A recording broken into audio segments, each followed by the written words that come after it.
Era uma noite como qualquer outra. Ele estava num pub tomando uma com os amigos dele e o dinheiro ia acabar. A solução? Ir até o caixa eletrônico mais próximo, sacar dinheiro para poder continuar a farra. Sabe aquele friozinho na barriga de ir até o caixa, colocar o valor para sacar e não sair nenhuma mísera nota? Realmente o caixa não respondeu como deveria, mas segura aí que não é bem o que você tá pensando. É assim que começa essa inacreditável história do Dan Sanders.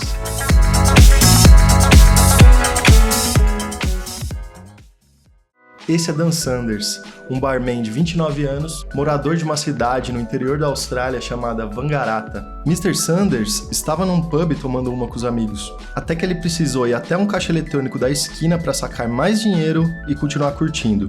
Primeiro conflito. Ao tentar consultar o extrato da sua conta poupança, o caixa logo mostrou que o seu saldo estava indisponível. Estranho. Nesse momento, ele tentou transferir $200 australianos da sua conta de crédito para sua conta poupança. E aí apareceu a mensagem na tela: transação cancelada. O caixa eletrônico logo devolveu o seu cartão inserido. Nada a ver. Na sequência, o Dan tentou sacar os $200 da conta poupança para ver o que acontecia. E aí sim, finalmente, ele conseguiu pegar o dinheiro em espécie, bonitinho. E aí, meu amigo, segue o baile.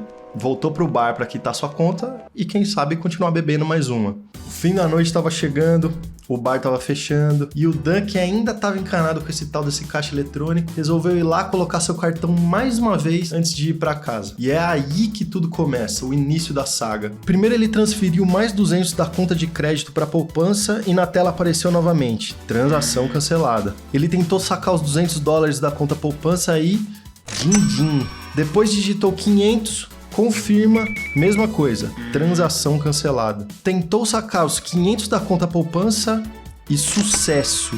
Depois tentou de novo com 600 pila, bufunfa. Tentou mais uma vez com 700 pila, bufunfa. Finalmente, depois de todos esses trâmites, ele olhou para sua carteira e viu 2.000 doletas em dinheiro vivo. Ele ainda não sabia, mas ele tinha basicamente desbloqueado um cheat code da vida real. Tudo aquilo era muito estranho.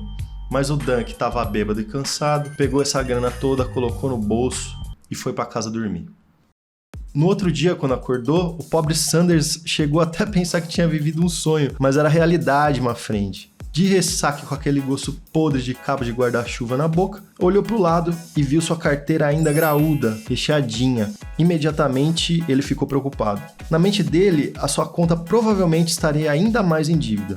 Mas enquanto isso ele pensou, por que não pegar essa grana esse fim de semana e aproveitar? De cara, o australiano comprou uma bela geladeira para sua noiva, que não sabia de nada da origem do dinheiro. Até que ele fizesse mais transações testes para entender exatamente o que estava acontecendo, ele não pretendia contar essa história para ninguém. Na outra semana ele ligou para o banco para ver qual que era o saldo da sua conta poupança. E como esperado, o seu saldo era $2.000 negativo. Até aí tudo bem. Mas quando ele foi consultar o extrato da conta de crédito, ele entrou em choque na hora.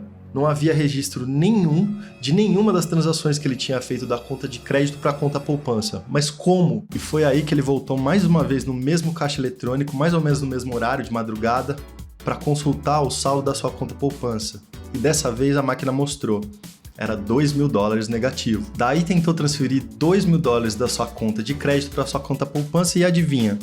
Transação cancelada. A máquina devolveu o cartão. Consultou então o saldo da sua conta poupança mais uma vez. Inacreditável. A conta estava zerada, quitadinha. Daí o olho dele cresceu. Mesmo tendo um limite na conta de crédito de $2.000, ele quis tentar para ver se dava certo. Tentou transferir $7.000 da conta de crédito para a conta poupança. Na sequência ele foi consultar na sua conta poupança e estava lá o 7.000 positivo. Mas que bruxaria é essa, Mr. Sanders? E foi assim, fazendo uma série de transações ao decorrer de vários dias e também fazendo consultas do seu saldo constantemente, que ele descobriu o que estava acontecendo naquele misterioso caixa 24 horas. Mas e aí, o que estava acontecendo? Eu vou te explicar. Todos os dias, entre meia-noite e 1 da madrugada, os caixas eletrônicos do Banco Nacional da Austrália se desconectavam da rede, entrando numa espécie de limbo, e assim liberavam cegamente qualquer transferência de até 6 dígitos entre as contas, e posteriormente também liberava o saque. O banco até registrava o que estava acontecendo, mas apenas no outro dia, entre 3 e 5 da manhã, um pouco mais de 24 horas depois. Então o Dan ligou os pontos e percebeu que bastava estar sempre sempre um dia na frente do banco e transferir valores de sua conta de crédito para sua conta poupança entre meia-noite e 1 da madrugada, que poderia criar dinheiro do nada.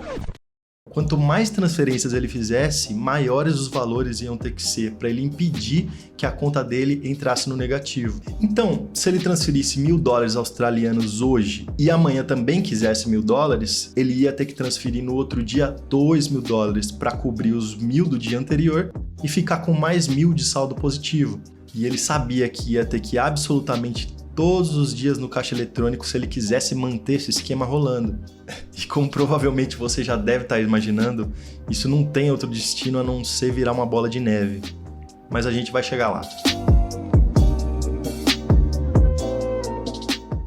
Algumas semanas se passaram e até então ele tinha tirado $20.000 australianos com esse bug milagroso que ele tinha descoberto. Na sequência, ele começou a se envolver com jogos de azar dentro do pub onde ele trabalhava, que além de ser um pub, era também um lugar onde você podia fazer registro de apostas esportivas. Ele sabia que o banco a qualquer momento poderia perceber o que estava acontecendo. Então a ideia genial dele era tentar pegar esse dinheiro do caixa eletrônico e multiplicar ele com disciplina através de jogos de azar. Dessa forma ele achou que podia devolver o dinheiro para o banco e ainda tirar um a mais para ele. O chefe dele percebeu que tinha alguma coisa estranha rolando lá no pub e não demorou muito, ele demitiu o Dan.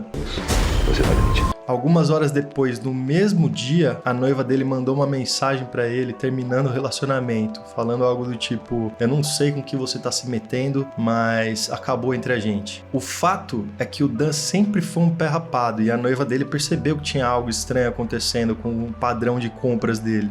Ela provavelmente estava pensando que ele estava envolvido com alguma coisa ilícita, tipo venda de drogas, e terminou a relação rapidinho. E foi aí que iniciou o ponto de virada na cabeça dele. Ele não tinha mais emprego, não tinha mais noiva. De repente, aquela cidadezinha onde ele estava não tinha mais nada a oferecer a ele. Daí, ele e um amigo dele chamado Richard pegaram um trem para Melbourne, que é a segunda maior cidade da Austrália, se hospedaram num hotel cassino 5 estrelas e por quase uma semana inteira torraram todo o dinheiro de Dan na noitada, com apostas, bebidas e o que mais você puder imaginar. Foi aí que ele resolveu mostrar pro amigo dele, Richard, como é que funcionava essa tal magia do dinheiro infinito. O amigo dele olhou pra ele e disse: "Peraí, deixa eu ver se eu entendi essa parada direito. Você tá me dizendo que você pode praticamente imprimir dinheiro absolutamente do nada desse caixa eletrônico todas as noites?" Dan fez que sim com a cabeça. "Então por que diabos você tá jogando e fazendo apostas se você tem uma fonte de grana infinita?" O Dan percebeu que seu amigo tinha razão.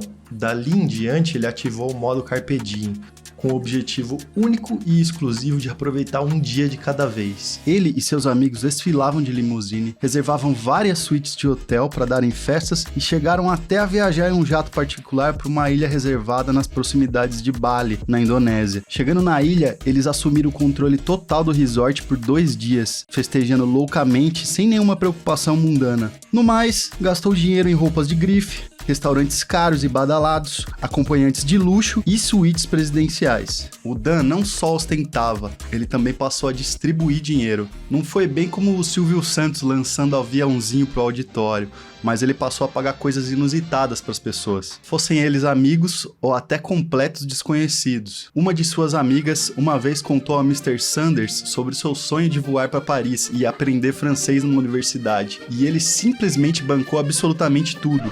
Ele virou basicamente um Robin Hood moderno da vida real. Sempre dava gorjetas generosas pros garçons, na casa das centenas de dólares. Teve a vez que ele cruzou com um músico de rua e tornou aquele dia simplesmente inesquecível. O artista estava tocando na calçada e ninguém além de Dan assistia.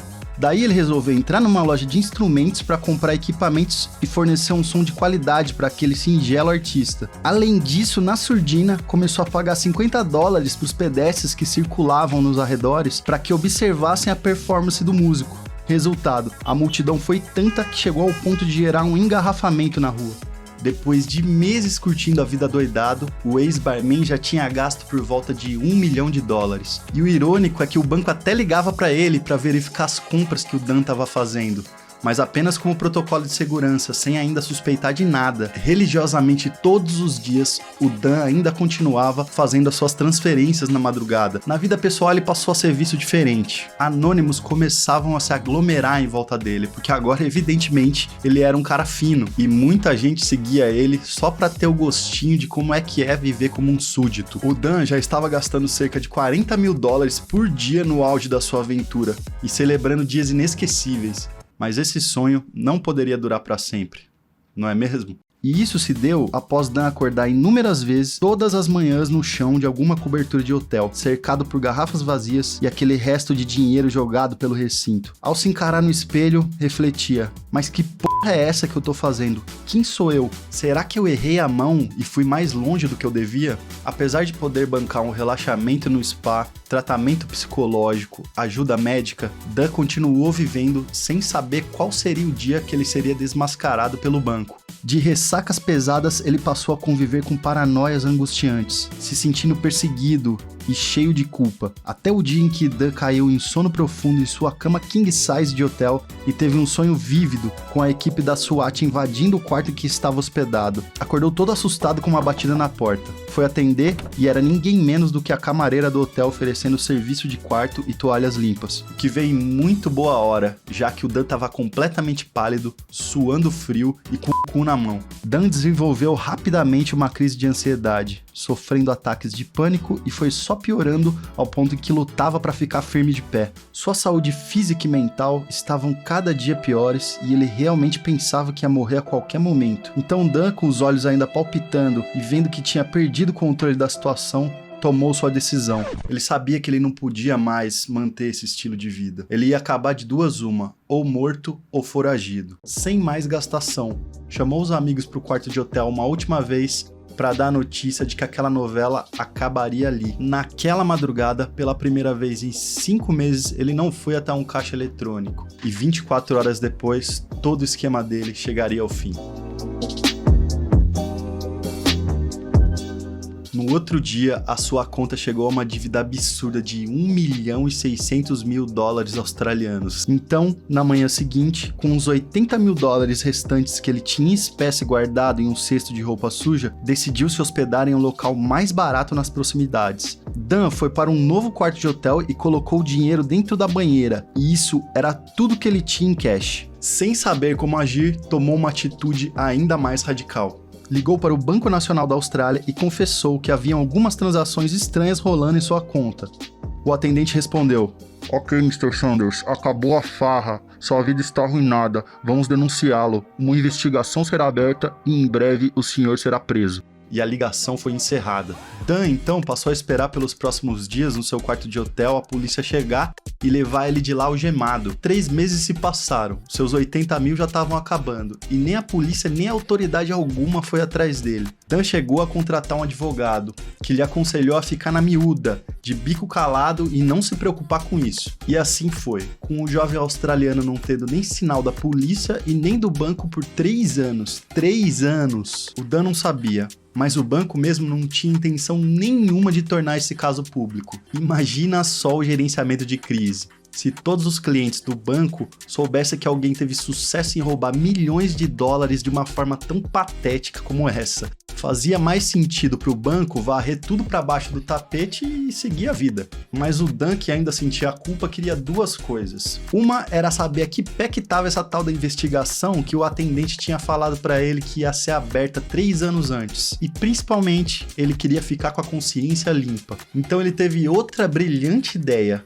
que era ir na mídia australiana para contar a sua história. Primeiro em jornais e programas de TV locais, e posteriormente numa emissora nacional, que criou uma matéria extravagante que incluía filmagens do Dan num jatinho, rodeado por mulheres, tudo para atingir um efeito dramático. E dessa forma não tinha mais jeito, a sua história ficou conhecida nacionalmente. Depois de 1 semana que essa matéria foi ao ar, o Dan foi chamado de volta ao programa, mas o que ele não sabia é que estavam arquitetando contra ele uma armadilha. Dan foi preso e tudo foi transmitido ao vivo pela emissora. A verdade é que nunca existiu nenhuma investigação contra ele. Um dos produtores da emissora fez uma denúncia só para poder filmar ele sendo preso ao vivo e ganhar uns pontinhos de audiência. No tribunal, parecia que ninguém realmente entendia o que ele havia feito. feito. Nem juiz, nem promotor. Todos com olhares vazios. Além do banco que não concedeu nenhuma evidência ou provas mínimas do tamanho do rombo. No fim das contas, Dan foi condenado e sentenciado a 1 ano de prisão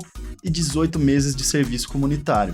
Praticamente ele saiu impune. Atualmente, Dan Sanders vive uma vida normal, trabalhando como, adivinha, barman. Voltou às suas origens, como manda o figurino. Ele confessa que não se arrepende da experiência, nem mesmo ter ido parar na cadeia e cumprido pena. De todos os casos conhecidos de brechas e de falhas de sistema de caixa eletrônico e banco, o Dan era o único que poderia ter saído praticamente impune. E tem outra coisa que ninguém tira dele.